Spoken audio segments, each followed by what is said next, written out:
Hey, welcome back to this mini lecture. My name is Dino. It's on information density. I'm sure many of you viewers have not heard of this term. Basically, the focus of this video is introducing the concept of information density. As you might expect, the next slide. What is that information density?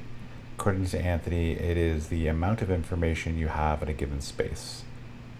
As a result, you can have highly dense information where it's really packed into whatever that space is, whether it's visual, like in that way.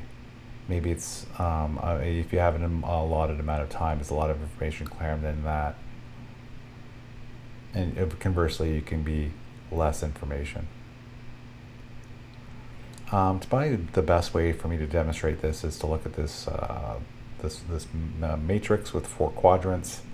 As you see, the y-axis going up, down. At the top is high information density, at the bottom is low information density, and left, right is on that spectrum. The far left is the broadest audience.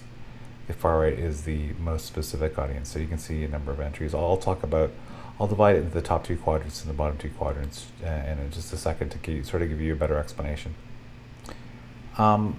Some examples that help demonstrate these things. Probably the best thing in terms of information density is something that's highly dense. On the upper left hand corner in orange is the X for a phone book. Think about like a typical printed textbook of a phone book. It's yellow, white pages. It's literally alphabetized names just with the phone number. So it's just really tightly packed information. It's purely phone information, an identifying name and a number. And in terms of the left-right axis, broad audience being on the far left, specific audience being on the far right, a phone book goes to the broadest audience. As long as you can read, as long as you know what numbers are, as long as you can identify names, you should understand it. Conversely, on the far right, and that has a specific audience, is high density, is a research portal. So it can have a lot of information in its research portal and a really dense amount of space and time. However, it's for a very specific audience, say specifically for people in that research community, and as a result, lay people might not understand it at all. So let's look down below. Here's some different examples. Again, the y-axis is information density, the amount. Towards the bottom is low information density. Again, right is about the type of audience, left being really broad, right being very specific. Maybe the best example of all of this is on the bottom left, the blue X is airport wayfinding. Here, when you go to an airport, people from multiple countries, multiple languages, multiple literacy levels, etc. And some of them may be from very visually sophisticated cultures, those others may not be. Airport wayfinding has to be low information density, it's not a ton of information packed in a specific thing, and obviously it has to appeal to literally the broadest audience possible. Otherwise, you would make a chaotic airport even harder to navigate. That's probably the best example. So I'll leave it at that in terms of just sort of interrogating the map. You can go back earlier on if you want to see some different examples.